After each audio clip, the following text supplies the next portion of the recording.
Well, so today we are going to be talking about best practices for recruiting students into non-traditional STEM and CTE programs and pathways. I feel like I see some new faces and names. So if I am new to you, my name is Megan Pollock. I'm based out of Dallas, Texas, and I have been working with VIPCA for a few years now, and I'm excited to continue working and training you all on some exciting content. My company is called Engineer Inclusion, and so I am thrilled that I get the privilege to help people intentionally and systematically engineer equity and inclusion into their organizations. And I come to this work as an engineer. So I am a trained engineer. I used to work in industry and then shifted from widgets to workshops about 12 years ago as I began my doctoral studies. And all of my work now really focuses on increasing the participation of women and people of color within pathways which they aren't traditionally found. And so I'm excited to have you here with us today. So as we dive into any conversation around diversity, equity, and inclusion, I always like to start with what's been commonly called the spheres of influence. It was popularized by Stephen Covey, but it really goes back to like the ancient, Greek and Roman philosophers, Stoic philosophers. And it's focusing on like, what can we control, right? What is it that we can influence? And those things that we can't influence, those things that we can't control, we got to like let go of them. Because if we get stuck on those things that we can't control, we just spin our wheels. And so I always like this as an invitation, as a reminder to sort of reel ourselves back in, to remind ourselves, what can I control? What can I influence? And that's where I want to spend my energy today. So we're talking a little bit today about not only non-traditional careers, but we're talking about in general, any kind of special population within career and technical education. And so when of course, if I'm using the term non-traditional career, I'm talking about any career in which one single gender represents less than 25% of that total workforce. And for women and men, there are quite a few. There are more non-traditional careers for women than there are for men. And the list here, these are not comprehensive. And they may vary based on your institution and what programs that you offer. And so as we go throughout our conversation today, I want you to sort of pick whatever area that you're going to focus on, whether you're focusing on non-traditional pathways, or maybe you're focusing on a different special population group. Maybe you're focused on veterans. Maybe you're focused on students with disabilities. Maybe you're focused on students who are economically disadvantaged, or people who are returning displaced workers who are coming back to the workforce. Whatever special population it is that you're focused on, I want you to sort of anchor that in your head and begin to think about what is the pathway that you want to use as an exercise as we go throughout our conversation. Now, when we talked in our earlier workshops, we talked about how important it is for us to identify and address root causes. And even though we're going to be talking about some specific recruitment strategies today, this is still really important for us to do because we can try all the recruitment strategies that we want, but if we aren't understanding and getting to the root of the issue, we aren't going to make the progress, right? And so I still want to encourage you to make sure that you are doing the research and understanding why. Why is it that we don't have the participation, the performance, the persistence, the completion, the concentration? And when we look at, so often we sort of stop at like, well, they're not aware, they're not interested. Those aren't root causes. And so we have to spend time to get to those core issues. During one of our previous workshops, we talked about what were some of the barriers and root causes to access and success in CTE and STEM. And again, you can follow up on some of the previous workshops if you want to dig in deeper to understand each of these different top 10 root causes and how they are mapped, to the systems of oppression that are embedded within our world, including ideologies, the interpersonal biases, the institutional biases, and internalized biases. And so again, all of the things that we're going to talk about today are situated within an understanding of these things. And I can't stress enough like how important it is for us to get to the bottom of things. And so when we were together last month, we did several root cause analysis exercises using the sort of 5 why template, which is quite easy. You have a problem statement and you ask why, and then you just keep asking why until you get to some root causes. We also talked about a process improvement methodology using the Six Sigma methodology, where we can define the issue, we measure, so we look at our data, it tells us what's happening, and then we begin to analyze and understand what's wrong and how do we address those issues, and then we create a strategic intervention to specifically address that.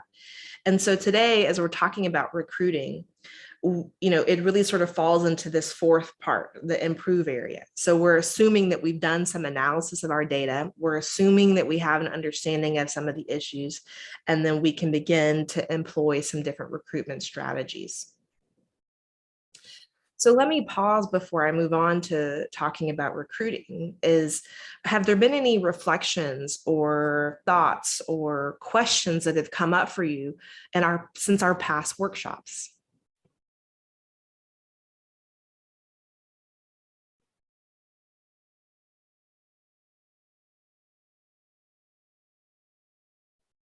Okay, no questions yet. All right, well, let's push forward. If you do have questions, let me know. So today, we're really going to focus our energy on some of the best practices for recruitment efforts. But before I dive in with those best practices, I want to ask you, what are some of the recruiting strategies that you've tried? What's worked best and why? And so you're welcome to use the Slido, but I also welcome you to unmute your mic and let's have a conversation here. So tell me, what are some of the recruiting strategies that you've tried? What's worked best and why? What hasn't worked even? So share with me. Let's have a little bit of a conversation here.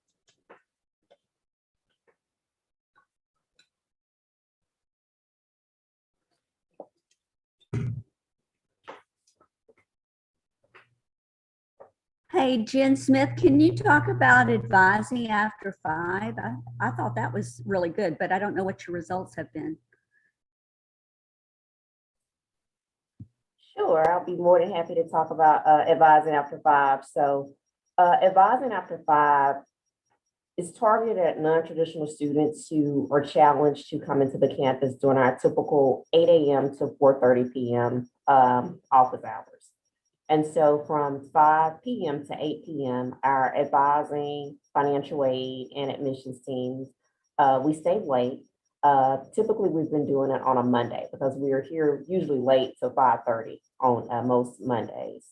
And so we target, students, current students, and also potential students who are needing to come in and meet with an advisor to register for classes or just to prepare to come to VIPCA. So our most recent one was last Monday, and we offered both virtual and face-to-face advising, and we saw a total of 40 students.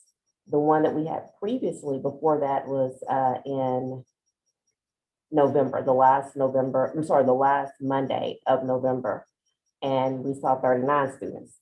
And so very similar numbers. And so what we have gathered from that is that we do have students that are needing more evening options for financial aid, admissions, and advising. So that's something that we plan to continue to do and offer more opportunities. Thanks for sharing that, Jennifer. And another I'm sorry. Oh, go ahead. Oh, please. Oh, no, I also put, I guess in Slido was VIPCA on location, which is something that's still pretty new, where we're actually trying to move the community college out to the community. And so actually offering on-site registration at different places throughout, our cities, our parishes. And so we are amping that back up. And so we have one scheduled for April the 23rd, a Saturday.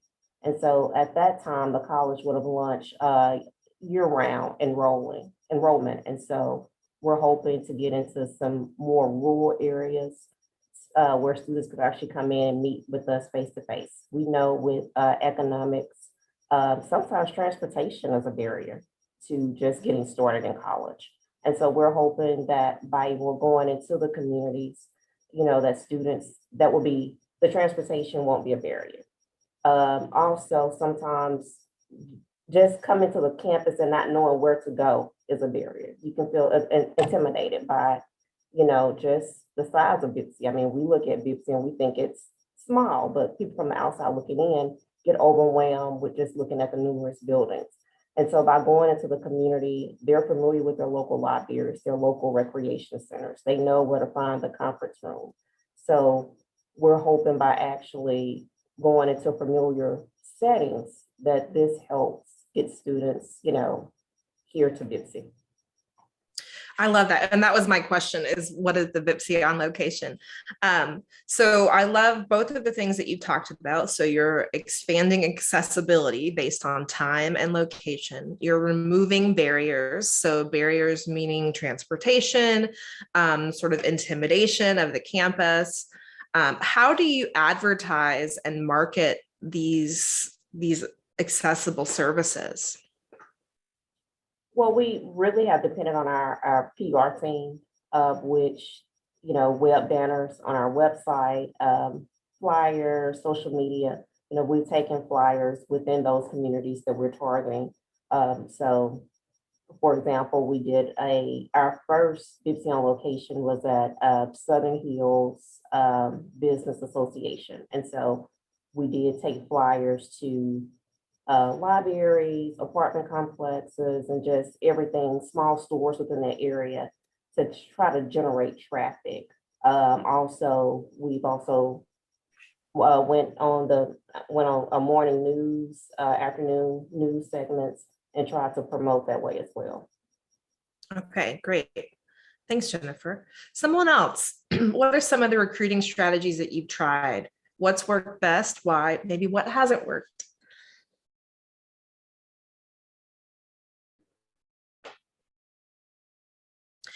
And so even though Jennifer is talking about advising from the institutional level, maybe some of you are in the classroom and you're trying to recruit students into a specific program. So it doesn't have to be at a high level.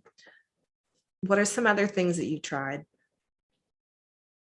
Or maybe even think about what are some of the recruiting strategies that you've seen that have worked, or maybe what worked for you.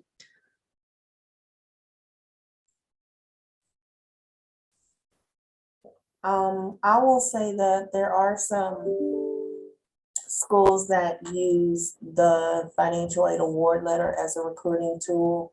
They try to get that information out to students to show them how much aid they'll qualify for.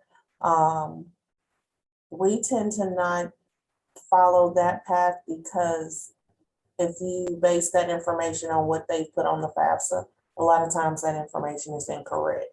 And so you may end up with more of an issue than a solution. All right, thanks, Quintina. Yeah, I was thinking about, what worked to recruit me to a program, and it was giving me a full scholarship, right? And so money certainly helps bring people in. I would have not and that was the goal of the program, right? To recruit women into computer science and math and engineering. And that strategy was to use money from a company to invest in underrepresented students. And so certainly scholarships and money is one way to do that. And the other question is, how do you get that to the audience? So just having a bucket of money doesn't get that message out. And so we have to figure out, how do we get those messages out? Any other ideas or observations of recruiting strategies that you've seen to get students into non-traditional or CTE pathways? Allison? I think for an open campus, it's not exactly a non-traditional pathway, but it does serve underrepresented, under-resourced students with the mobile app tutorials so that students can avoid those developmental classes. We relied heavily on targeted social media through PR. I think that's what Jen was talking about with PR and social media, which they're pretty good to do targeting campaigns for that. nothing beats word of mouth for what I've done, but you have to somehow carve a niche for those students. Thanks, Allison. Megan, and another thing that I've seen some colleges do, especially historically black colleges and universities, more early college programs to kind of promote different CTE and STEM programs. And so that's something that I really wish that we could focus on more here at VIPCA, some type of early college, summer bridge programs, because I truly know that more parents, with the cost of college, especially your four-year colleges, are constantly going up.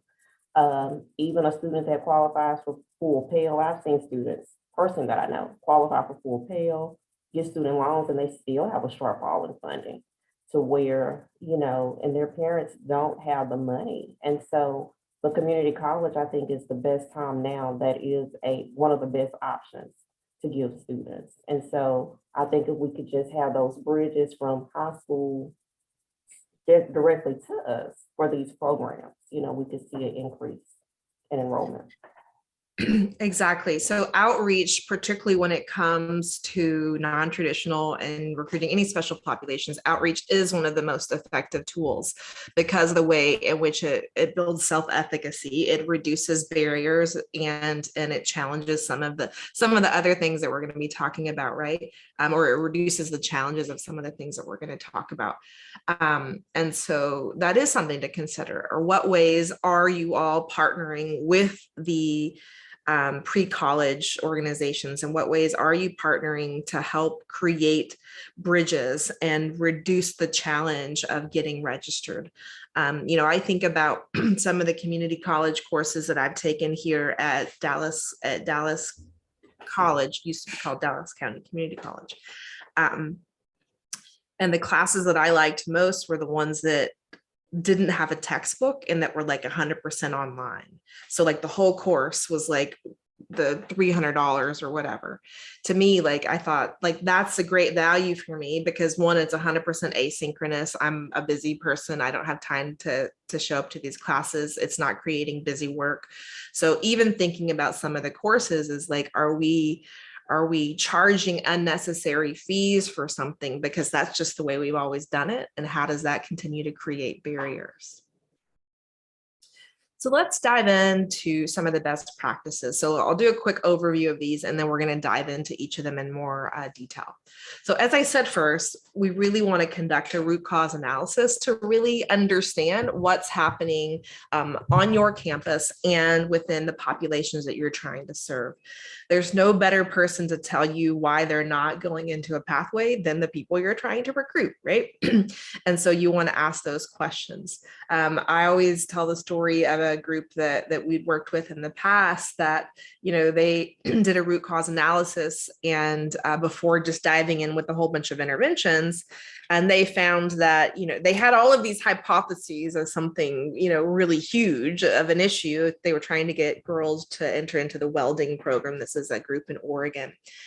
And after stopping to like go ask the students, like, why aren't you all choosing welding? They learned that there was a rumor that there were no uniforms to fit the women. And when you don't have a uniform in welding, they have to wear the really big ones. And so the girls were getting burned. So they spent $350 and bought some like small uniforms and then did a recruiting initiative and, challenged that message of like, hey, we've got something that fits you now. And they went from like 2 to 26. Like, that's really remarkable. We're not always going to see those kinds of numbers, but had they not asked, they could have created this whole like issue of like mentoring and like all of these huge heavy lift, programs, but they just asked them and they're like, well, my friend got burned, so we don't want to be a part of it because you don't have something that fits us, right? So like sometimes we just have to ask the question to really understand the issues. So the next thing, and this is sometimes one of the lowest hanging fruits, is to review our recruiting communications to ensure that they reflect diversity. We're going to talk and spend a good chunk of our time on this today. The next is to ensure that students get invitations and that they're personal and direct. These are always going to be the most effective, especially in what the research tells us around non-traditional populations, people who are underrepresented in pathways. Third is that we want to recruit in groups. 4, use relatable role models, and we'll talk about some of those characteristics. 5, we want to create exploration experiences for targeted students. So that really connects with what Jennifer was saying, like how are we doing outreach to either younger students and creating those pathways and bridges. 6 is that it's important that we have repeated exposure. Like one hit isn't going to always be the answer, especially when it's coming to students who are non-traditional in pathways. And then 7 is to reduce stereotype threat. So let's dive into these now. So I've already talked about conducting a root cause analysis. So I encourage you to go back and watch those videos if you missed them. And certainly if we want to, look at other ways to do this moving forward, we can do that. So first, we're going to talk about reviewing our recruiting communications to ensure that they reflect diversity. So this means we need to look at our language, we need to look at the people, so the images, we need to reflect on the values and the language that we use and how it communicates different values, and the norms and anything that sort of fits into this realm. So we're going to do an exercise first, and I've got a couple of commercials that I want us to watch. Now, again, I don't know that VIPCA is necessarily making commercials, but what I want us to think about when we watch these commercials is which is the most appealing message.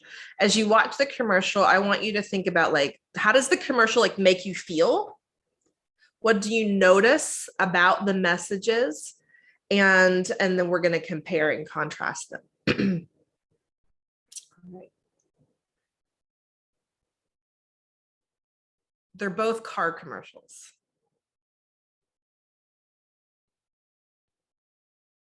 Right now, Kia Motors America is manufacturing new Kias faster than retailers can keep up. Ward Kia in Carbondale is forced to mark down every new Kia in stock to their final sacrifice price. New 2013 Kia Soul, lease $111 per month or 2 for only $222. All trade-ins are encouraged, paid off or not, plus guaranteed credit approval with a job bringing home $350 weekly. New Kia Soul, lease just $111 per month or 2 for only $222 at Ward Kia. All right, so this is a really short commercial. What did you notice and how did it make you feel?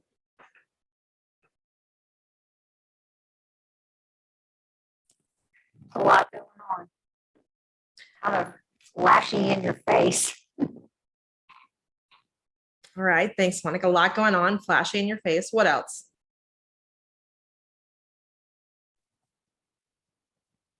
Very busy. It triggered, I guess if you were actually in the market for purchasing a vehicle, it made me want to go ahead and, get there, so it was a call to action type of.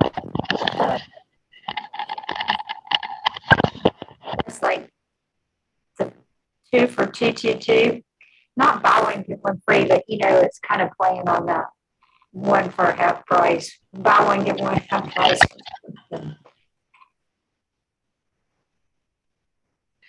I've got some audio issues. Let me reset my, check my router, because is anybody else getting audio issues? Like everybody's kind of sounds like they're or is it just me? No, it was, but you cleared up for a second, so I don't know if the issue panned out or. Yeah, you sounded okay. I'm just checking my network here. Pardon the interruption. Okay.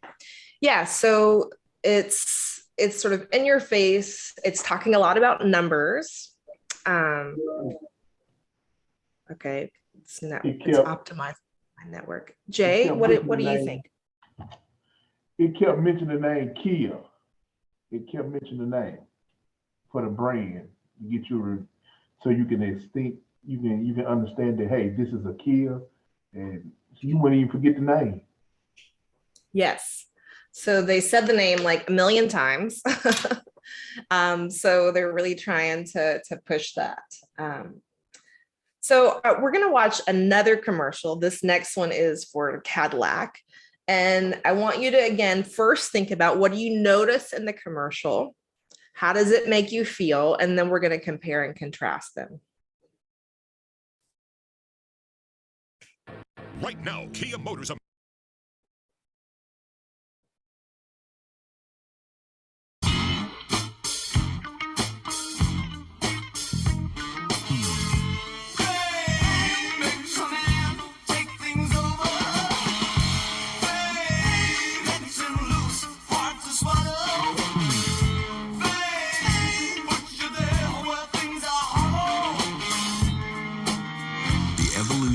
luxury continues. The next generation 2015 Escalade.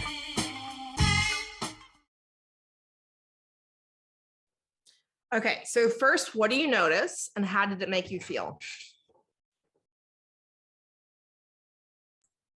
Well, they don't talk about price. They just kind of speak of royalty, almost like it's a status symbol. Absolutely, yeah. So like they didn't ever mention money. What else? I think in this commercial, go ahead, I'm sorry. No, you go ahead. I did one already. Go ahead.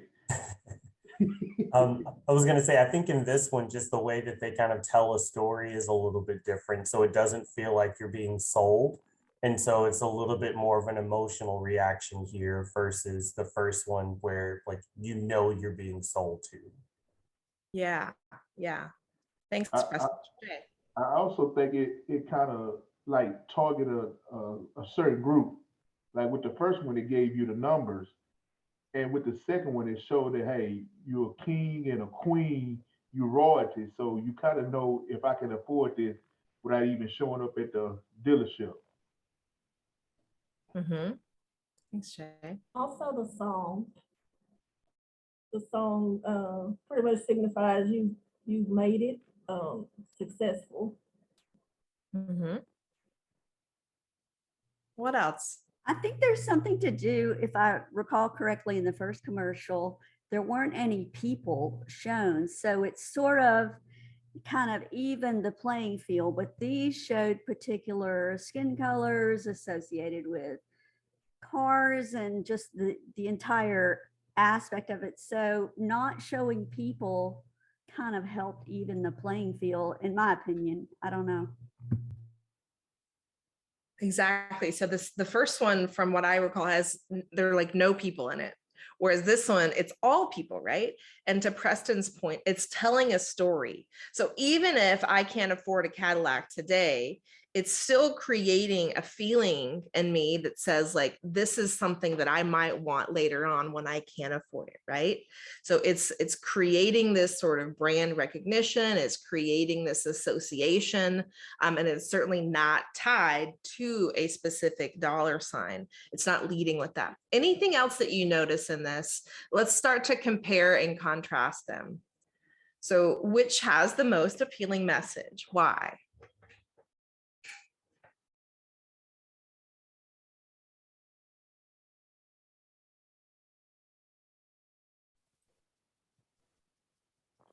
Commercial too.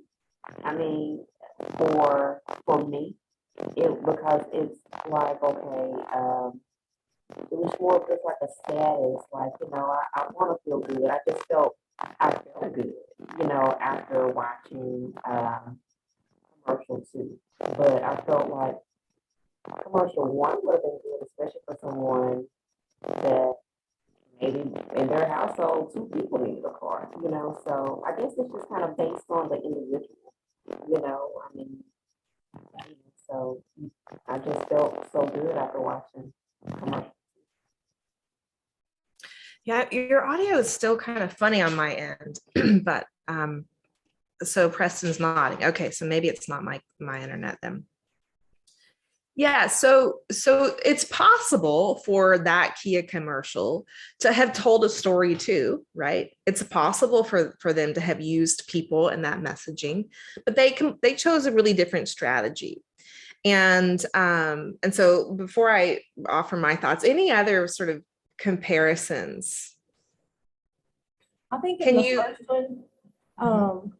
In the first one, Kia kept using words like we've sacrificed and made this low price possible for you.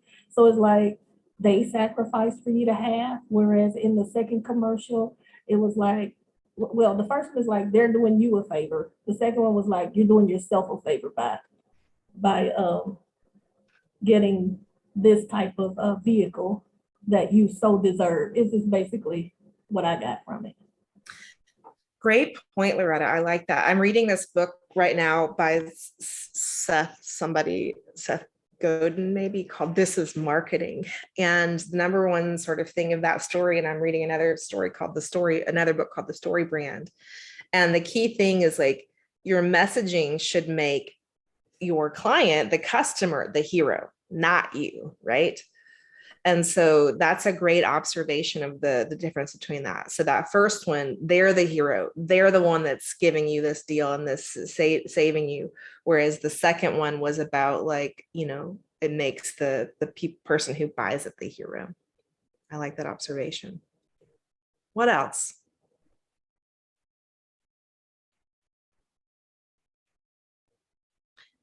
Somebody want to take a stab at relating this to education and how we market our programs? I would say that the second commercial made it more attractive. It made it more personable.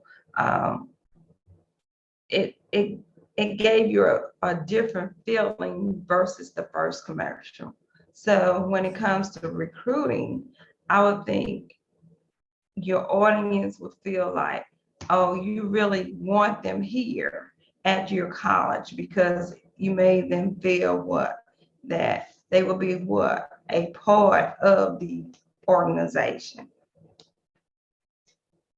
Exactly. Yeah, so great connection. And that's really a theme for what we're going to be talking about today is storytelling, right? And people. We want to center people in our message and we want to tell their stories.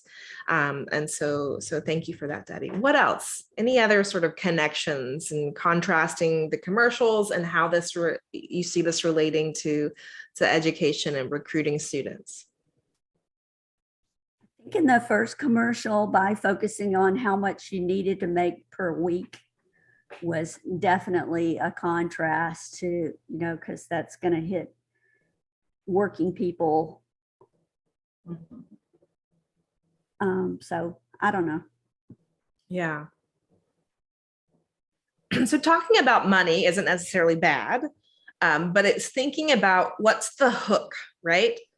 What's the hook to get people to listen? What's the hook to get people to pay attention? I don't watch live TV anymore, so I don't watch that many commercials. But I remember like back in the day when we did, right? When that Kia kind of commercial would come on, you would mute that so fast, right? Like you don't want your TV yelling at you. But if you hear that other commercial of the Cadillac, you're like, this feels good. It's got a nice sort of jam to it. I think about, the Jeep commercials I saw growing up and like they totally worked on me. And so like one of the first things I bought as a grown up was a Jeep so I could go off-roading when I lived in Puerto Rico. Because it was that sort of lifestyle that it painted that picture. When I moved back to Texas, I didn't need an off-roading vehicle.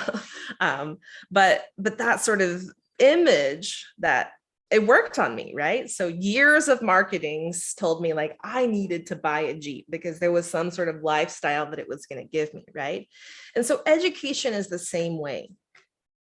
When we think about the sort of messages that students receive, the kinds of stories that we tell are so important. Now, in some of the other training that I've done with you all at VIPCA, we've talked about stereotypes.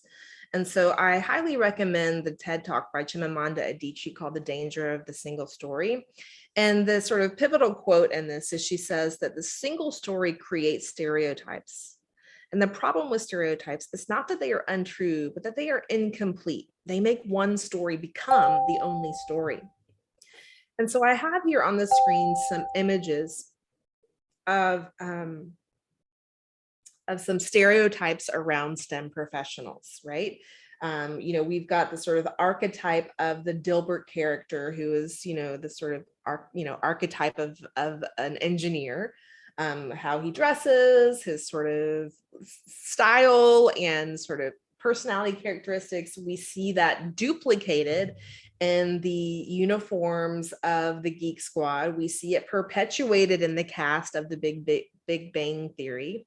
And so these messages, these single stories, they get really stuck, right? And when we have these sort of single stories, they don't allow students to see themselves in these pathways, right?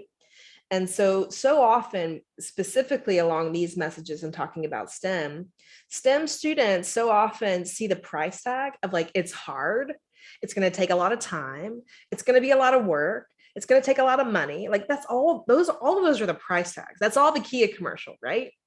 Whereas if we had a commercial and a story that talked about, hey, you get to do work that changes the world, you get to do work that's going to make a difference, you get to do work that you're going to collaborate and travel and all these other kinds of fun things, then that is going to attract them in a different kind of way. And we're going to talk about some of the research messages that we can use. But before we do that, I want you to first think about, what are your current marketing messages? And what are some of the stereotypes about your program or pathway that could be perpetuated in the messaging? So what are some of your current marketing messages? And what are the stereotypes about your program or pathway that may be perpetuated in the messaging? So again, for these exercises, it's helpful for you to pick one, right? Because you've got lots of different pathways.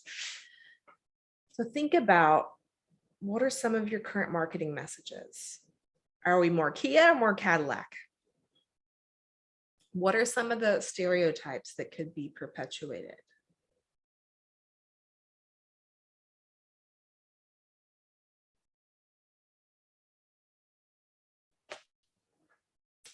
So again, it's the same QR code.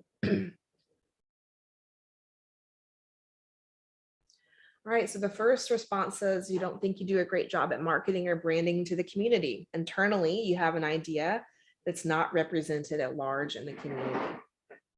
So certainly there's an opportunity for improvement there, right?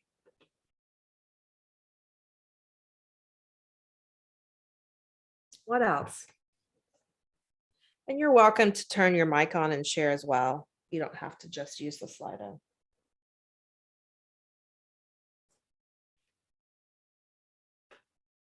What are some of your thoughts about your current marketing messages? How are you noticing the ways in which stereotypes might be perpetuated in some of the messaging?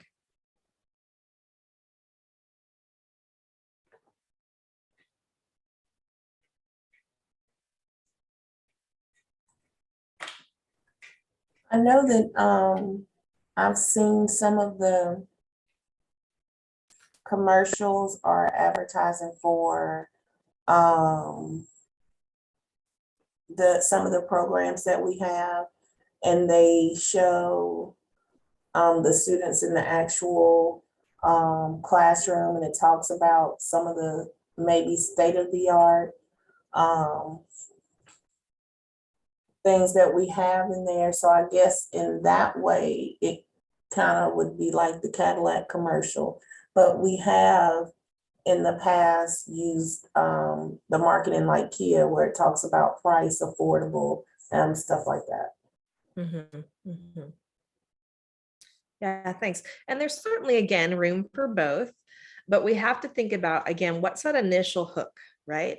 So usually we've got to have a hook that helps them realize, like, here are the possibilities. Oh, and then we can talk about price, right? Because I do think that in general, I want to believe that in general, people have a sense of community college is cheaper than university, right? So there's already that associated branding. but we have to help them pick a pathway. We have to help them pick something that they want to do, and that's that initial motivation of like, okay, now I'm going to figure out how to pay for that, right? So someone else added, I think it doesn't take advantage of just-in-time marketing. Tell me what you mean by that.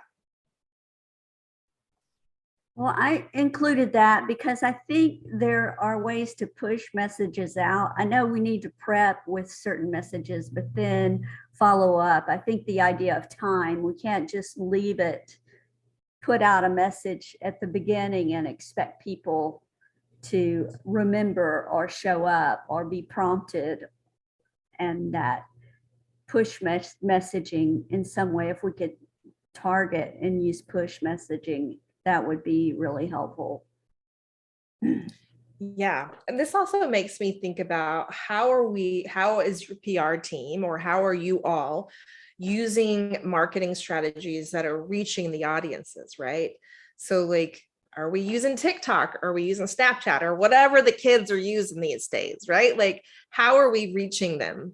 If we're making commercials, if we're using, flyers, are those actually getting in the hands of the people that we want them to be in, right? Hi, All Megan, I right. have a question. Yeah. All right, so I think from my perspective here, and I think there probably will be people that disagree, so please feel free to correct me otherwise. I think for community college, especially in North Louisiana, there's always, like, we're not just competing with other community colleges in the state, but we're also competing with local higher education institutions around in general. And so I think sometimes for not just VIPCA, but I think just for community colleges in general, like a lot of the times whenever we're needing to market something, it's in reaction to something else, right? So it's in reaction to some new initiative from the state, or it's in reaction to what the local high schools are doing, or things like that. So I think that the just-in-time marketing kind of prompted this question. The question is, so what would you recommend in terms of being able to be a little bit more agile and responsive to the needs of the community that would allow us to take advantage more of some of that just-in-time marketing? Like, and I guess within that, there's, like different generations that we're marketing to, there's different kind of competing, all sorts of different things. So I'm sure that's probably a messier question than we'd like it to be, but I'd be curious, I guess, to hear what you have to say about that. Well, first of all, I am not a professional marketer, but I am a business owner. And so I've learned a lot in my own marketing strategies. And I do think that anything that's proactive rather than reactive is going to be better, right? Because any reactive kind of message is usually kind of too late. You've missed that opportunity to capture someone, right? And now you're just hoping they get a reactive message. And so there is certainly value in having a streamlined message of opportunity that is pushed out, in advance. Now, you all may be doing some work as an institution, and typically what I encourage people within certain pathways and programs to do is like, you can't just depend on the PR department to have all of the bright ideas. Like, you've got to come to them with solutions. You've got to come to them with some of the language, right? Like, because the PR people who are in PR, like, they are brilliant at what they do, but they may not understand the ways in which stereotypes can be perpetuated in messages. They may not understand the specific populations that you're trying to target and reach out to. What I also know is important about marketing is, like, you can't be all things to all people with a single message. Hey, Megan, I was going to ask a question to Preston. Preston, are y'all ever included in like PR meetings I know you're new in that position too, but anybody else can answer. Is admissions included in PR meetings, like before big commercials or filmed or anything like that? I'm just asking, I don't know. Yeah, I think for me in this current role, I haven't been. I'd be more than happy to, if there was an opportunity there. I guess as far as like some of the MJ Foster Promise stuff, that was my first time being able to kind of get some marketing feedback for some of the things to make sure that we were in the right direction. But if that's an option going forward, I mean, I'd like to be included to be able to help however I could. I guess that's my answer here. Sorry.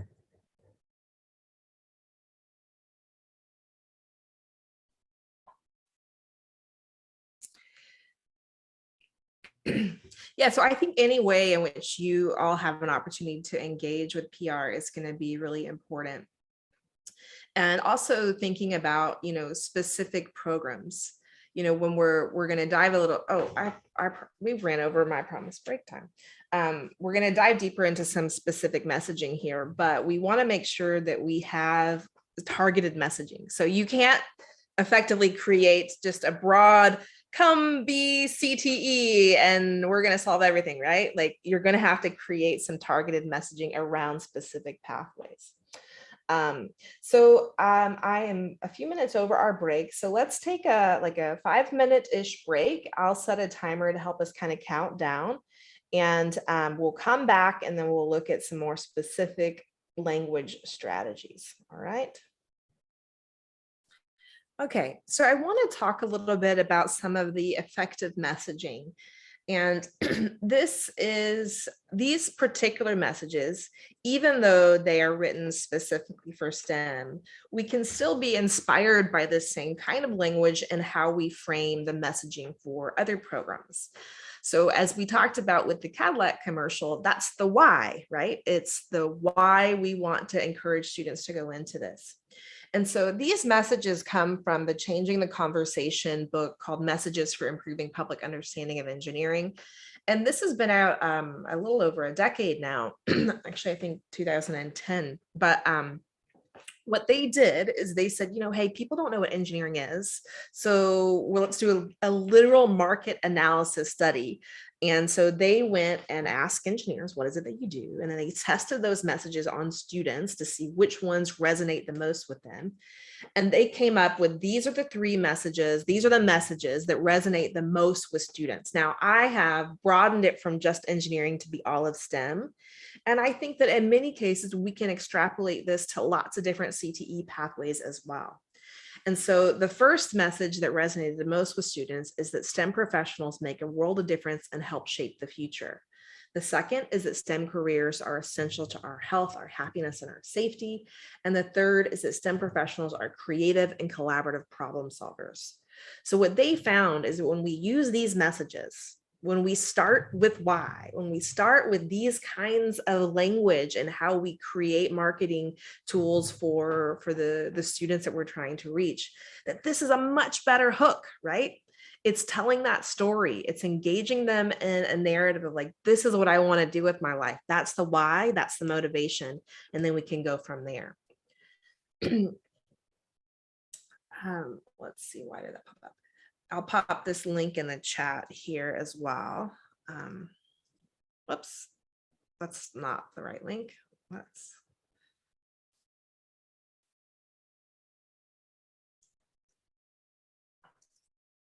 There we go.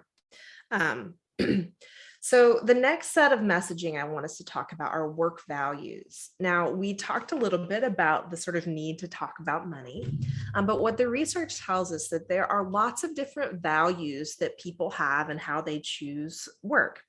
And why work values are important is the degree to which your job aligns with your work values is directly correlated to your job and life satisfaction. So let's look at these 4 key work values. So the first are intrinsic values. So these are helping students define jobs that they are interested in and jobs in which they can have some autonomy. So that means that some independence. The next are extrinsic values. These are it's a value of making money and having job security. The next are prestige values. This is having a respected occupation. And then the final key work value is social. So this is for people who value working with people and making contributions to society. Now, all of us our values can shift over time, and at certain times we might have greater needs than others, right? So I might have some, deeply intrinsic and social values, but I might need money, right? So that might have to take priority. But to sustain our job happiness, I could be in a job making bukus of money, but if I don't get to make a difference, if I don't like what I'm doing, I'm probably not going to like that job. I'm probably not going to be very happy in it. And I bet all of you, if you took a moment to reflect, you could think back on jobs that you've had where you weren't very happy or you didn't like it. And it probably did not correlate to your work values at the time. So what I want you to think about here for a second is to list some descriptions of your program for each of the four key work values. So how do we create messaging that applies to all of these? So let's take the Cadillac commercial as an example. So there is a prestige, that's like the sort of number one value that we think that commercial kind of portrays. There is a social component in that there are lots of people involved in it. There is some extrinsic value to it as well, and maybe some intrinsic. Now, if we think about a STEM career, right? So STEM careers are careers in which people typically have lots of autonomy. So you may be part of a team, but you can have your own slice of the pie. My friends at Texas Instruments, where I used to work, they're like making bukus of money right now because the company is like having amazing profits over the last few years. So every February they get huge profit sharing checks. The last couple of years they've maxed out at 20%. So imagine whatever your salary is, they get a big bonus check. So like that's a lot of extra money, a lot of extra cash every February. Everybody's buying Teslas, always new cars in the parking lot come March, prestige values, the most common undergraduate degree among Fortune 500 CEOs is engineering, right? So there's an opportunity to have prestige there. And then we already looked at those messaging from the changing the conversation of the social work values. So take a minute and think about some of the key work values and how you can talk about these for one of your specific programs. What's the story you can tell?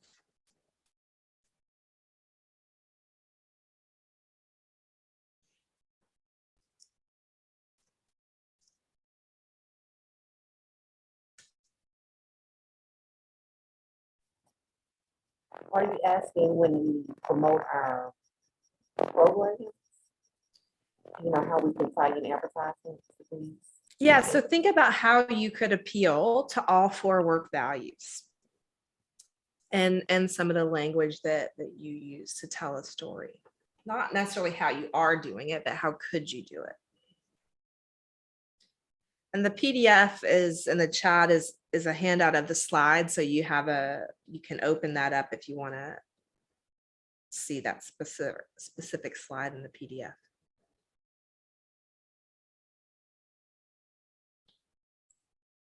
Well, go ahead, Preston. I'm not sure if this answers your question entirely, but I think for a lot of the different programs or just for VIPCA in general, just kind of maybe approaching it from like an accessibility position that, VIPCA is a great place to be able to kind of launch yourself to wherever it is that you want to go, like the world is your oyster, but it kind of starts here at VIPCA. I think that probably for some of the CTE programs, with a little bit more targeted kind of specific language there, but just starting out that, this is a great place to be able to get into your future field that you want to get to, maybe is that kind of answering your question there? Yeah, so I think that is a great marketing message, right? It starts here. So, when we're thinking about specific CTE pathways, we'll want to get a little bit more specific, right? So as a broad university-wide message, I think that that's a great message. But when you're talking about trying to recruit men in nursing, for example, you want to help them understand that they can do a job, that they are going to have prestige, they're going to have autonomy, they're going to get to work with people and make a difference, and they're going to get to make good, employment. We don't want to just So often nursing really gets sort of, anchored into that social. But if we think about some of the ways that men and women have been gendered, we've been gendered differently. So we want to make sure that we're using messaging that appeals to all 4 quadrants and how we specifically reach them. A lot of them that I meet, speak in layman terms. They don't like a lot of big words, and they want to deal with facts. And if they have a problem, could they get some help? And if the teachers are friendly, that's the question that I get. Hey, Mr. Bell, I haven't been in school. It's been 2 or 3 years since I've been in school, so you have to assure them that they have a supporting cast on the campus, or even if they taking classes online, that they can get help when needed.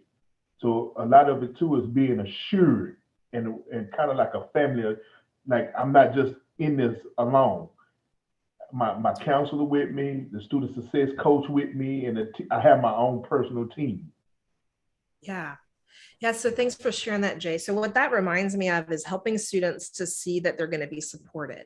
And that really goes to one of the next couple of root causes that best practices we're going to talk about that really appeals to self-efficacy, because students need to know that they're going to be supported, that they're not going to be an island. What I try to do is, especially over in the nursing, because I know they see math and they see math as a barrier. Instead of saying, "Oh, what you gonna do," or how are you gonna proceed, I said, "What are we gonna do? What you think we're going?"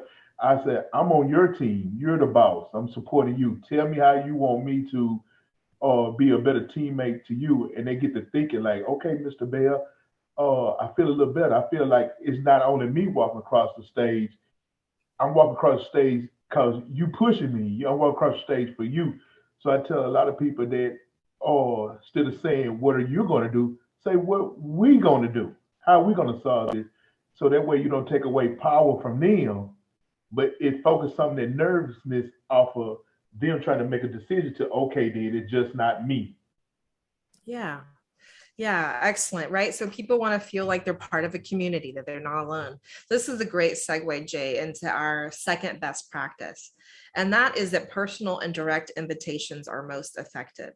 So specifically when we're trying to recruit students into pathways where people like themselves are underrepresented or traditionally excluded, we need to have those specific direct invitations that says, hey, this is for you. This is really where advising can come into play, of helping students to make these connections. This is where teachers who are in the classroom who see the potential of students, having those personal invitations is so useful. Now, certainly we want to be able to improve our broad marketing messages and to get to a broader audience. But there's nothing that's ever going to be more effective than going to a student who is part of your institution, who is, in a recruiting pipeline, and say, this is for you. Why that's so effective is because of self-efficacy. And we've done some training in the past on self-efficacy, and there's a course for this on the Center for Teaching and Learning website. But self-efficacy is the belief one has in their ability to accomplish a task. And self-efficacy is consistently considered one of the primary root causes for why students don't participate and choose to go into non-traditional pathways. And while we call it a root cause, self-efficacy, there are root causes of self-efficacy, right? But we can help students help themselves. And so self-efficacy answers that question, can I do this? And why it's important is high self-efficacy, it predicts achievement, whereas like high self-esteem does not. So high self-esteem is like, how do I feel about myself? I don't have to like feel great about myself, but if I have self-efficacy that says I can do this, then I'm more likely to perform behaviors that are going to help me to achieve that goal. And so self-efficacy, what we're talking about here is that there are 4 sources of self-efficacy. And the one here called vicarious experiences is really what is relating to what we're talking about is Vicarious experiences is the next root cause, but social persuasion, that's that feedback and support from others. That's hearing people tell me like, hey, this is for you. You've done this in the past, and that is evidence that you're going to be able to do this. So think for a second, who and how can you target students for personal invitations? Think about how you could target students with personal direct invitations.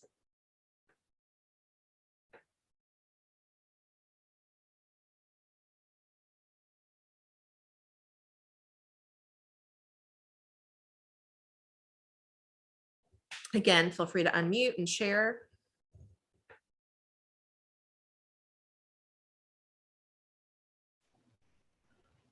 I used to work K through 12, and some of the kids that are now college age, young adults, and plus with my son and my daughter, I'm always talking to them about, hey, going to school and getting something behind your name.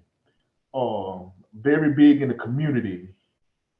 Just show yourself friendly. You show yourself friendly, people tend to speak to you, reach out to you about improvement, not only for their kids, for themselves too. It's a lot of older, I'll say 40 plus, want to come back to school, but they just nervous because they've been out. So when they talk to you, just give it to them in straight facts and assure them, hey, come for a visit. Yeah. Hopefully, with COVID kind of getting a take on the, they're getting a handle on COVID. But I would try to invite them out to the school. Hey, let's come out to the school one day and just see what we have to offer and get them to meet staff and faculty. I always, when I have somebody come in and register at Bossier Parish Community College, I love to introduce them to my team, the financial aid, the retention, the success team, my boss, the whole, so they can feel like they don't have to come to me just personally, but they have a whole, we have multiple resources that they can use so they feel, at home. Mm-hmm, mm-hmm. Thanks, Jay. Yeah, so somebody added here in everyday conversations. It reminds me, on Saturday, I went to the Dallas Arboretum to see all the tulips blooming. And I popped into the restroom, and as I was, just finishing drying my hands to leave, this little girl comes in and she's like, hey. And I was like, hey. She's like, can I tell you a secret? And I was like, okay. She's like, listen, she, first of all, she had ice cream all over her face. She was maybe about 8. And she's like, did you know that these hand dryers are not motion sensing, they're sound sensing. Now, she's completely wrong. They are absolutely motion sensing, but she wanted to demonstrate to me how they were sound sensing. So she goes and she's like hitting it and trying to get it to activate. And I did not correct her. I just thought, wow, I think it's really cool how you are problem solving and thinking about how this works. And I said, did you know that's what engineers do? And like, you could be an engineer, right? So even just a very small conversation with a young girl, to which then she then told me that she already had 3 ice creams. So that like explains how excited she was. But helping students to see like, hey, you can do this, that little thing that you're doing, that you're thinking about how something works. Did you know that's what engineers do?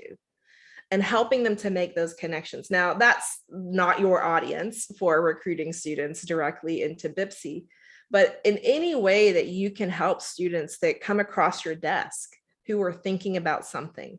If you hear a work value that is something of theirs, so like, hey, I really want to do something that makes a difference, push them to think about something that's outside of like a gendered norm, right? Help them see, hey, well, did you know that like this is something that you could do in one of these other kinds of pathways? Help them see the possibilities. We have to help them connect outside of that. So targeting students for personal invitations. So again, these are students who you have a relationship with. These are students who, and again, if some of you are in sort of administrative positions, how can you help other people know how to create these sort of targeted personal invitations? There is no other more effective way to get students to go into these pathways than this. Let me say that one more time. There's no more effective way to get students to go into non-traditional pathways than to have a specific invitation that says, this is for you. You are prepared for this. You're capable of this. And I believe in you. Let me help you find this pathway. Because that is one of it's overcoming all of the different things that they have, barrier wise, how they have internalized the messages from the world to say, okay, I can do this. And like Jay said, to then also feel like, and somebody's going to be in my corner to support me through this. So the next best practice is to recruit in groups. So particularly within pathways where people are marginalized or who have been traditionally excluded, people are less likely to want to be the only student, right? And so it's effective when you can recruit in groups or in cohorts. So this means that, if you can recruit, if I'll stick with my sort of narrative around engineering, if you can recruit one girl who's interested in engineering, ask her to go recruit a friend, right? And then help them build their own cohort, right? You can also build more formalized cohort models where you are intentionally trying to diversify the populations, right? But again, when you bring people in as groups where they aren't the only, whether it's by gender, race, or class, or their language skills, when you recruit in groups, it's going to reduce stereotype threat, which is the 7th best practice that we're going to talk about here in a second. So think about for a second, what community groups or clubs can you target for recruiting special populations into CTE pathways? So community groups could be anything from like Girl Scouts or church groups, or I don't know what community groups are in your area, or student clubs. So if you've got student clubs on VIPCA campus that you can go and talk with and say, hey, let me talk to you about this CTE pathway. We're trying to get more students to come into this. You all might be interested in that. So think about this for a second.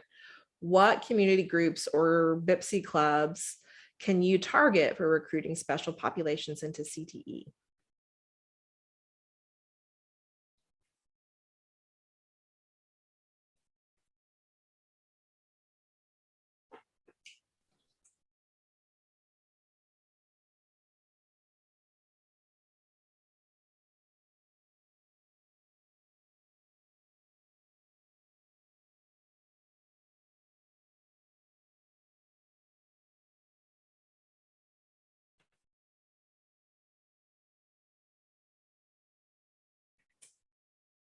So the robotics club. Okay, what else? And the pre-college, you've got lots of different, clubs that you could connect with as well for outreach kind of recruiting. What else? Rotary affiliated. Okay.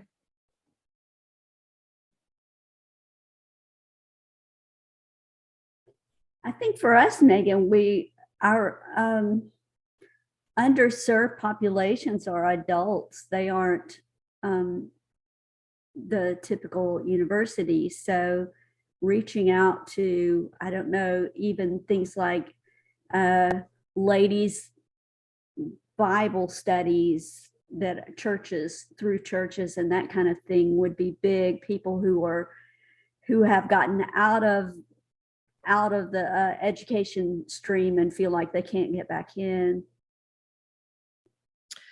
Yeah, that's great. Yeah, so those are special populations. They're called displaced workers. So either people who've been out of the workplace for a while or who are trying to shift their outcome and trajectory. Yeah, I think Quintina, what's the new name for displaced worker? If you're on, she might be helping a student.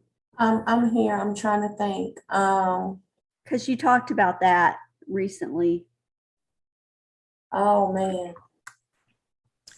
Let's see.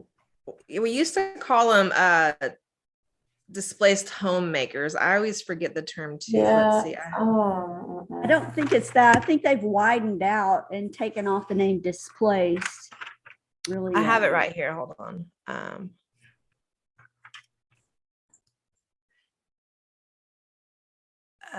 out of Anyway. workforce individuals.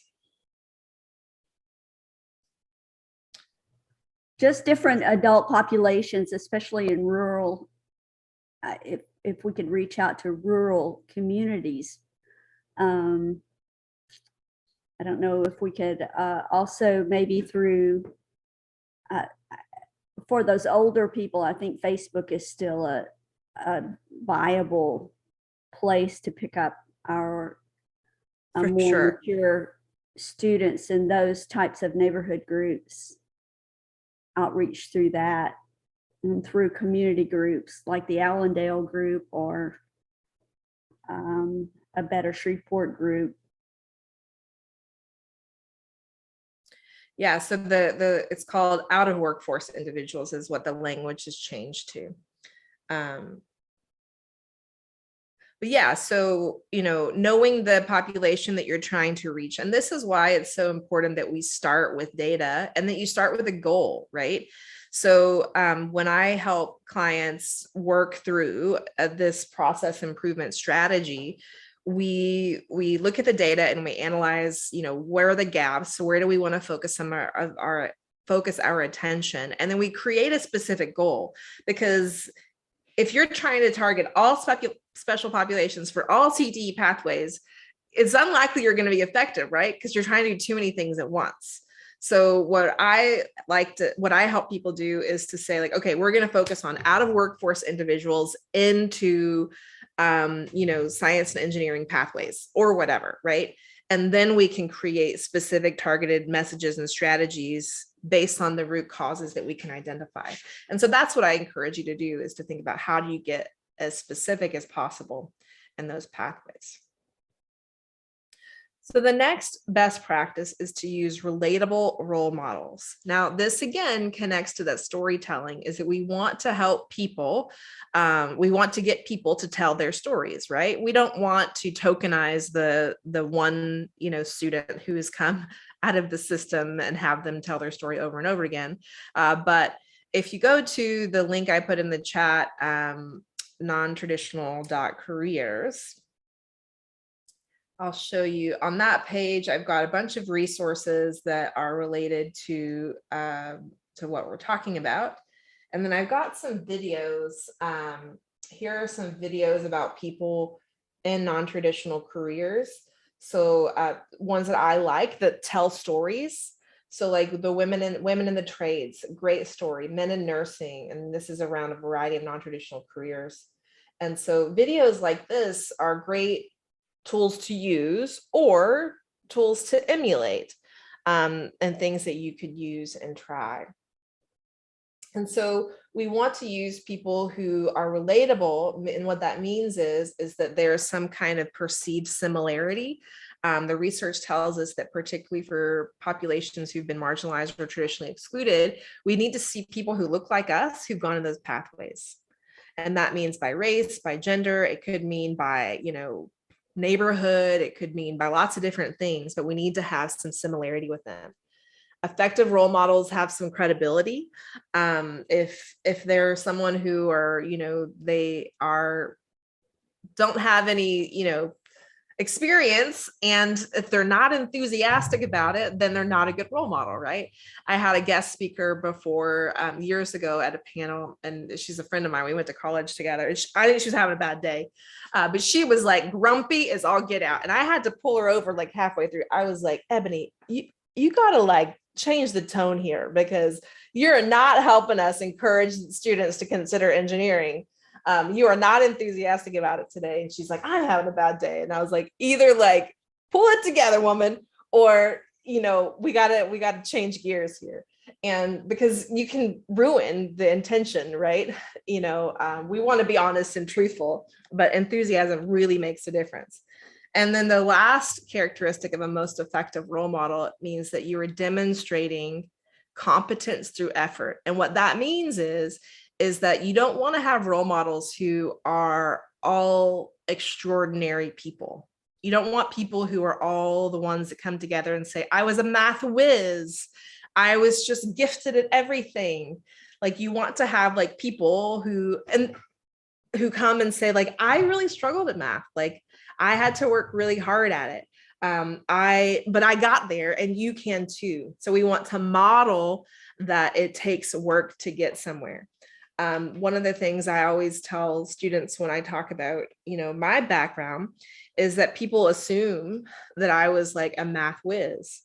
What they didn't know is that every night when I went home in high school, I spent 3 hours a night doing calculus homework.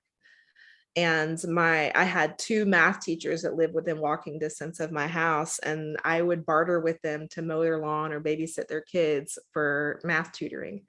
And so I would go get help. And so I always made hundreds on my work because I spent 3 hours a night doing it. But people always thought I was just brilliant. And I was like, no, like I am working really, really hard at this. Calculus does not come naturally to me. And we want to model that, right? We want to help students to see that it's not necessarily easy, and easy isn't always the goal.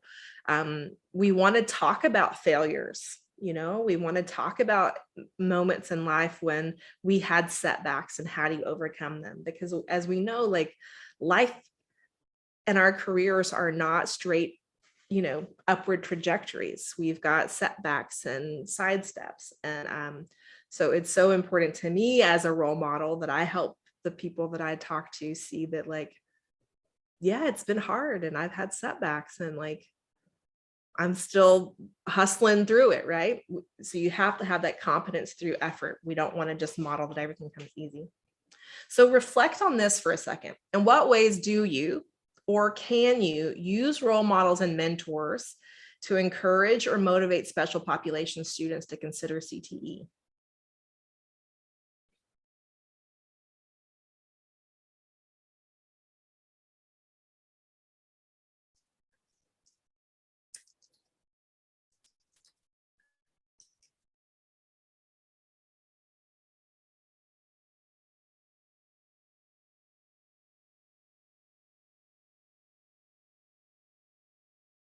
Again, feel free to unmute your mic and share.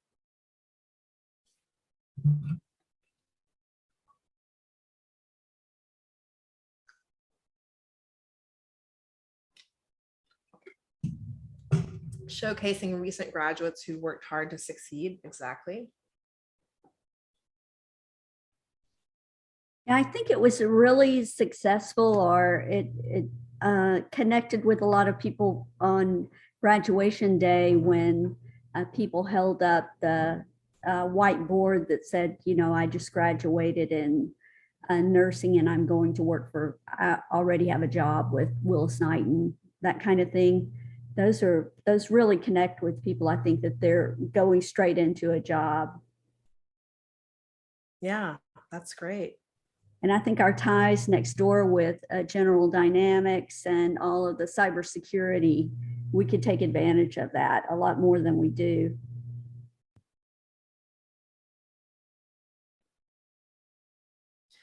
Yeah, so bringing people in to help them talk to your students, using past recent graduates or even current students to talk about their experiences in the program, what they're learning, what they're hoping, what they're doing.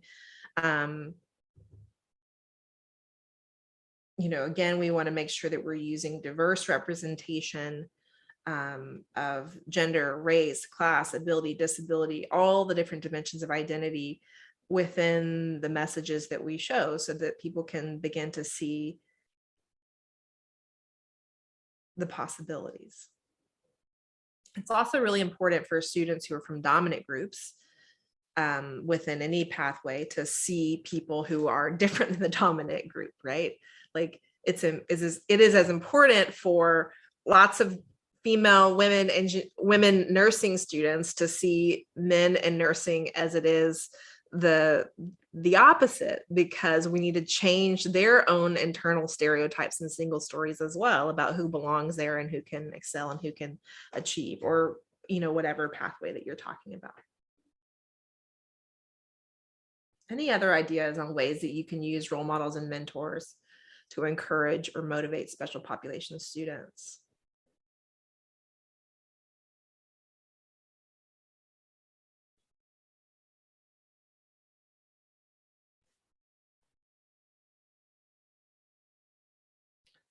All right, so the next best practice is to create exploration experiences for targeted students. And so this could mean a variety of things. It could mean doing outreach activities to younger grades. It could mean doing, community events, like Allison said, if you're targeting some of the out of workforce individuals or some of the more mature adults who are looking to change their career options. What kinds of opportunities can you host on campus where they are able to explore these careers with hands-on activities and to see the potential for them in those pathways? Again, we want to use all of the positive messaging that we've already talked about, but what are some different kinds of exploration experiences that you could create as a marketing and recruiting tool and strategy? What comes to mind? Well, I don't want to hog the conversation, but I've been thinking a lot about this. The adults who are coming back that I've been in contact with personally or professionally, they always say, I can't do the math. I can't do that. And I wasn't good at school in high school, but they come with such rich resources of personal experience.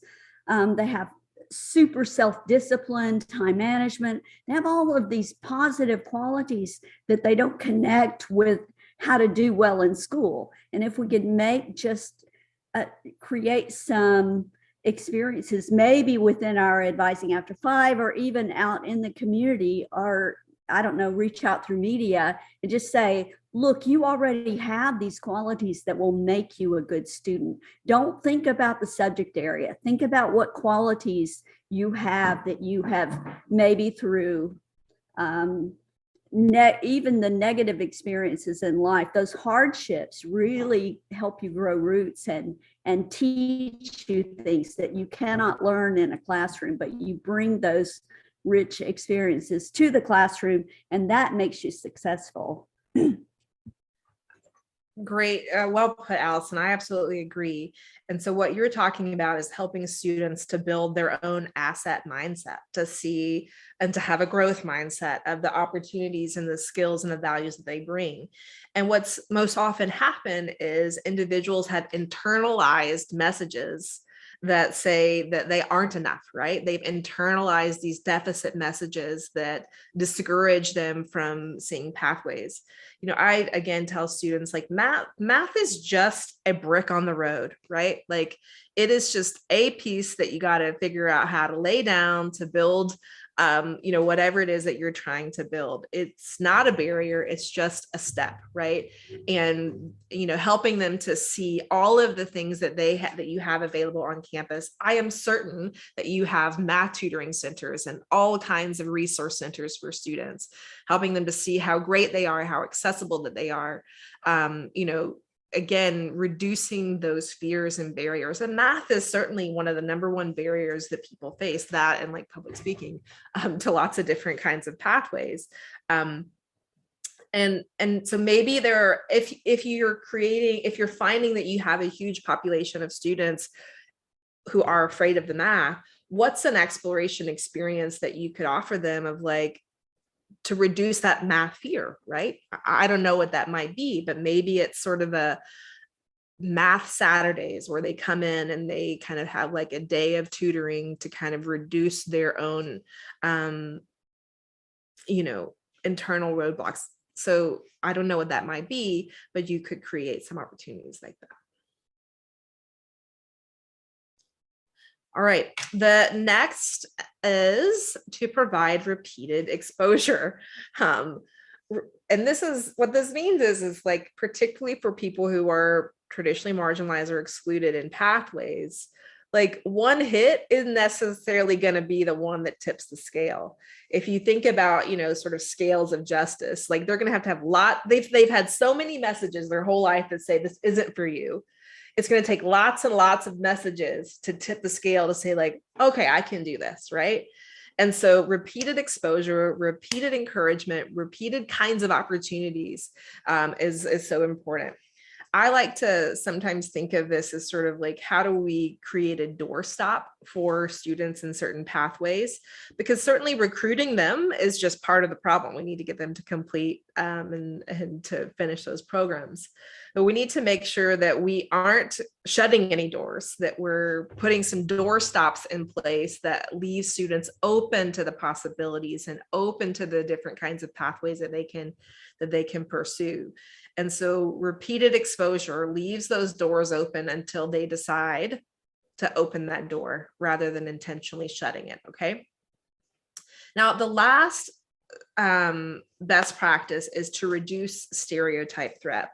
And so I want to tell you what it is. We'll watch a really short video that kind of gives some explanation of what it might be.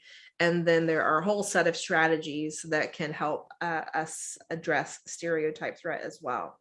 So what stereotype threat is, it is a psychological threat that arises when someone is in a situation or doing something for which a negative stereotype about one's group applies.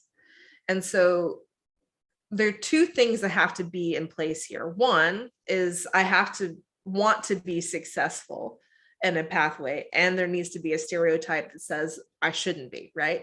So in this little cartoon strip, this is about a woman in engineering. So the stereotype is that women aren't engineers.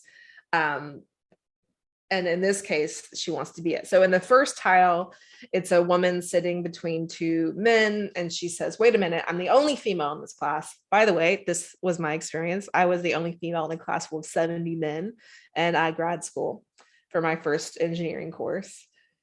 The second tile, she's thinking, it's okay, no pressure, just be yourself, no pressure at all. I am just. And then the third tile, she's freaking out. I'm only representing all of womankind. And then she screams. And then the fourth tile says engineering 1, womankind 0. And then she has her head on a desk, and the guys next to her, their thought bubbles say ditz and psycho. And so this is a comical representation of stereotype threat, but what's actually happening is this is a cognitive load on our brain where we have a sort of fear of validating stereotypes that say that people who are like us don't succeed in these pathways. And so the sort of thought that is happening in our minds, conscious or not, says, I can't fail or mess up because I might validate the stereotype that insert whatever, that women aren't engineers, that men aren't nurses, that 55-year-old women can't return to school and take a math class, whatever that is, right? And so this stereotype threat is particularly powerful because it has an unconscious weight on students and their ability to choose a pathway, to persist in the pathway, and to be successful in a pathway. So let's watch this really short little video that kind of explains what stereotype threat is. And this context is within the context of computer science.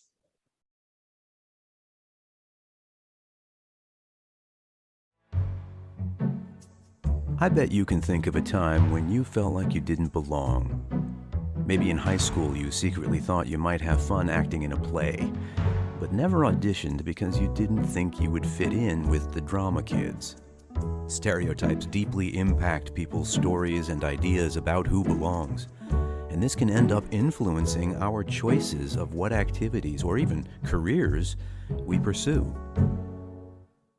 Stereotypes like girls don't like math are everywhere, and these stereotypes are powerful. By the first grade, many children agree girls don't like math. Fast forward to their college years, and we see dramatic gender differences in who signs up for STEM classes like computer science or engineering. And women, especially Black, Latina, and Indigenous women, are vastly underrepresented in these STEM career fields.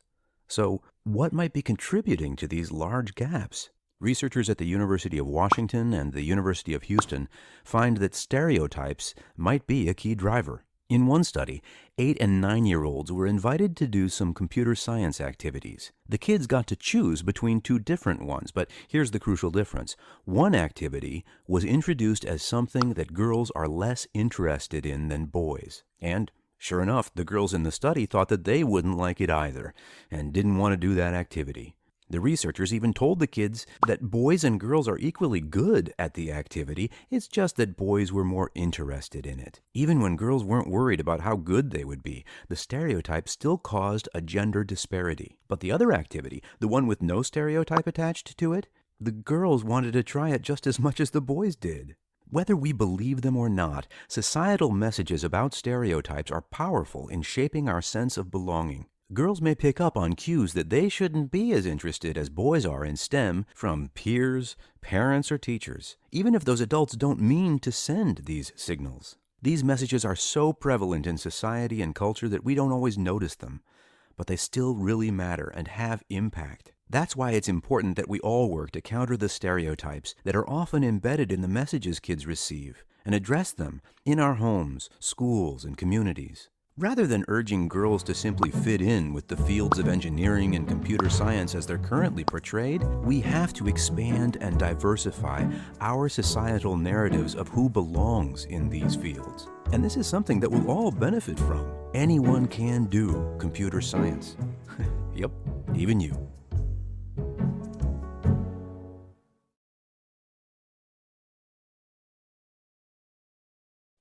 All right, I'm going to add a file in the chat that is from Stanford. I forget who created it, but it has some specific strategies to reduce stereotype threat. Let me move that over here. And so here are some specific things that you can do to reduce stereotype threat and recognize that it's such a barrier to student success. And so some of those strategies are create a critical mass. So that is similar to some of the other strategies that we talked about, like recruiting in a group. We want to convey that diversity is valued. We want to support students' sense of belonging. Some of the curriculum that I'm developing right now is around inclusive leadership and belonging. And so we want to help students to find a sense of belonging, but we also have to change the environment so that they feel a more natural sense of belonging and so that it's not just so forced. So again, I encourage you to check out this resource. I think it's got some great strategies on it as well. Okay, so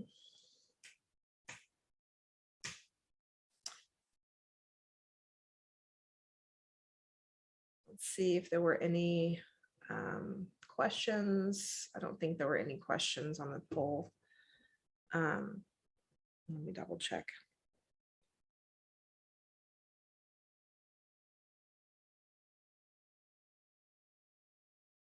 Okay, there were no questions on the poll. So I put into the chat, again, the non-traditional career website. I use that to curate all of the things that I create around this. Certainly on engineering inclusion, there's probably more that I haven't just anchored to that site. But what I want to give you a chance to do as we're wrapping up here is to reflect on something that you've learned today. So I like a 3-2-1 model. So think about 3 things that you've learned, 2 things that you want to do differently, and then 1 immediate action item. And so I want you to be ready to share your action item or something from your list. So take a minute to reflect on the things that we've talked about, the things that you want to do differently, and your immediate action item. I'll give you a couple of minutes to reflect.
All right, let's do a report out of some things that you learned today.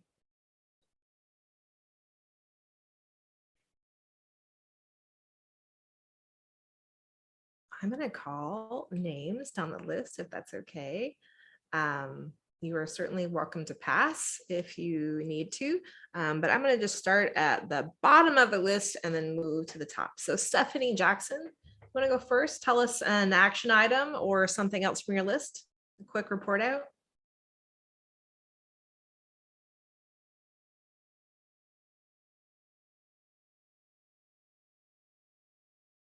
If you're talking, we can't hear you.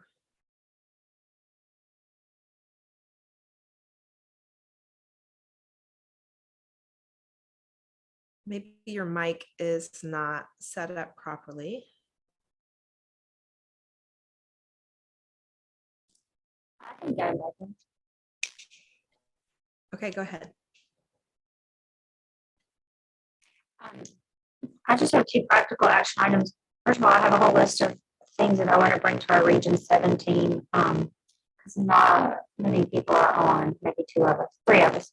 And then I actually really want to watch that TED Talk that you mentioned, so I'll write that down to get onto that. Great. Stephanie, are you able to talk now? You may need to use the chat. Yeah, you may need to use a chat. Thanks, Allison. Good point. Okay, great. Quintina.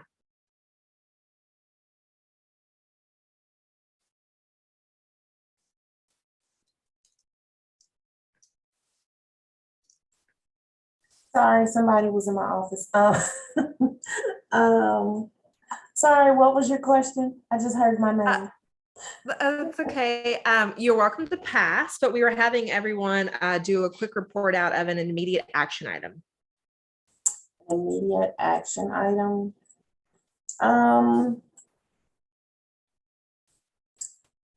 You can come back to you if you want. Well, hold on, I'm thinking how to. Like, well, as far as some of the things we discussed, what I think is something important that we should implement, or Yeah, I mean, laundry doesn't count, but like an immediate action item based on what you learned today. okay, I would say something important that we probably should do is like I talked about before with the commercials and the advertising and things like that. I think we put a lot of focus on TV and billboards, and I'm not saying that those are bad things, but I think that some probably face-to-face, or that may not be the best word, events or places, kind of reaching out to areas or people we haven't tried to communicate with before. Like Miss Allison said, even if it's a church meeting or something that, you know, someone is having, and you can just go and ask, hey, can I come maybe give some information or speak to someone. I think we've gotten away from being, I guess, personable is the word I'm looking for. And maybe we can kind of go back to that a little bit. I know people are afraid to be too close to someone sometimes, but I think that that's something that, in my opinion, that probably would work. All right, thank you. Preston. So I had a couple of things. One, I appreciate you taking the time to kind of share with us some tips here. I think in terms of action items, I think there's 2 things that really kind of stuck out to me. I think one, just kind of listening to you and then kind of group comments from everyone else, I really want to make sure that we put some effort into improving like accessibility into math courses in general. Not even just for the purposes of STEM, but I think just for the purposes of just whatever career path our students are taking. I realized that math was hard, but maybe not necessarily as much of a barrier as it sounds like it is. So I want to make sure that I put some effort into figuring out what we can do as a college to try to remove math as a roadblock. But then I think secondly, just thinking about the importance of telling the story for a lot of these underrepresented groups in some of these fields. I think maybe something, and I think Quintina is right. There is definitely a lot more that we can do for face-to-face interactions.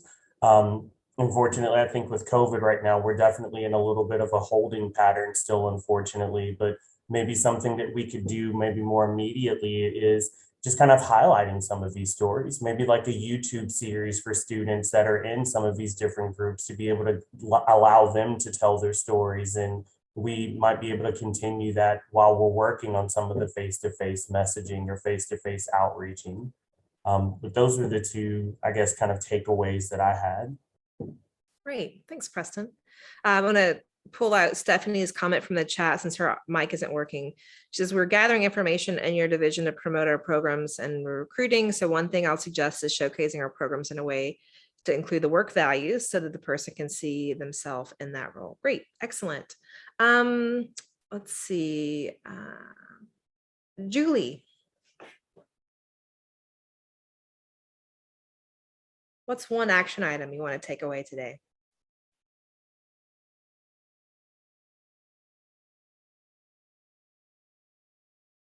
Or Jennifer?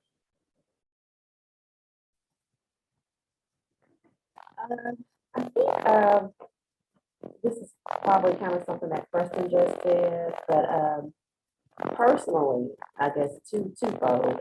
One thing for myself would be making sure that the actual stereotypes, you gave the example of welding and things like that, making sure that when I advise that I am listening to those students. So like the example you gave about the little girl, like engineering or whatever, making sure that I understand more about the programs that we do offer and the things that my students are interested in when I'm asking those discovery questions, say, hey, have you ever thought about this? Instead of just thinking about, well, the student comes in, oil and gas, we typically see male students. And, so making sure that, number one, that I'm educated in these areas to then pick up on the key things that students have interest in. And then number two, one of the things as far as on the marketing side, as far as the college as a whole, and like I said, I think Preston said this, and this may also be something that someone else said, but actually advertising the big picture of our last graduation ceremony. He was the fire chief some years ago, and also maybe the chief executive officer for the city, Brian Crawford, and now he's the chief executive office for one of our hospital chains or whatever in this area. But long story short, I did not know that he started his education at VIPCA as a, he got his paramedic degree here. And so that was like, wow, why don't we advertise that? He has been an important fixture, in our city, since I can remember. And I'm thinking that is such a great way that we could be marketing, just our EMT, paramedic, allied health programs, but just as a whole. And so I just think just doing more of that, where are our students now? Even if they started here to get, some basic classes and moved on, where are those students at now? So I think that big picture we could do more advertising on. Thanks, Jennifer. I want to give time for a couple of people who haven't gone to go, but in case you needed to log off for another meeting, I put in the chat evaluation. I value sincerely your feedback. It helps me improve my services, and I provide that back to Monica. I am offering this month, for the month of March, because it is the birthday month of my company, free I intentionally engineer inclusion mugs. So grab yours today if you want that. And so before we sign off, I want to give Loretta, have you gone yet? Loretta? I put recruitment has to be intentional and inclusive. to broaden the methods. Everyday conversation is an opportunity to just plant a seed. And one thing I've always noticed is if I wear like a t-shirt of a school that I'm working at, that sparks conversation immediately. Excellent. Thanks, Loretta. And Jay, one action. Yeah, hi. How you doing? Can you hear me? Yeah. Like I said, the thing that I took away from it is one thing is just be yourself and have your numbers and facts straight. For us, the rural area is a problem, but like I said, when you do advertisement and I had mentioned it to Miss Smith, with social media where you don't have to too much pay and kids share a lot of this social media, it's nice to hear a message saying, hey, if you're still confused about what you want to do in life, if you still thinking about what you should do, we're open to assisting you. Come over here and get something up under your belt, showing that I'm always, like my grandma say, Is being recorded. like, we can have a lead a light on for colleges like my grandparents used to do from home. Hey, even though you might go out in the world, you don't have to come to college at 19 and 20. Yes, that's good. But also the light is always on where you can always come home and start over or come back and just add something to your resume. Exactly. Thanks so much, Jay. Did everyone get a chance to do a report out? Did I miss anybody who wanted to go? All right. Well, I want to thank you again so much for your contributions to today's workshop. Thank you for bringing your expertise and your experiences so that we were able to co-create an environment that hopefully you're taking some things away that are useful. So you can, again, I value your feedback. If you go to the link in the chat, engineerinclusion.com/thanks, you can evaluate the session. If you like certificates, you can request one. I run those like once every quarter or so. Reports for that. And again, I'm just so grateful for your time today. And again, thanks, Monica, for bringing me in to support you all again this year. And with that, I'll say goodbye and wish you the best of luck in your recruiting strategies. And I'll follow up with an email with any additional resources that can be helpful to you. All right. Thanks, everyone.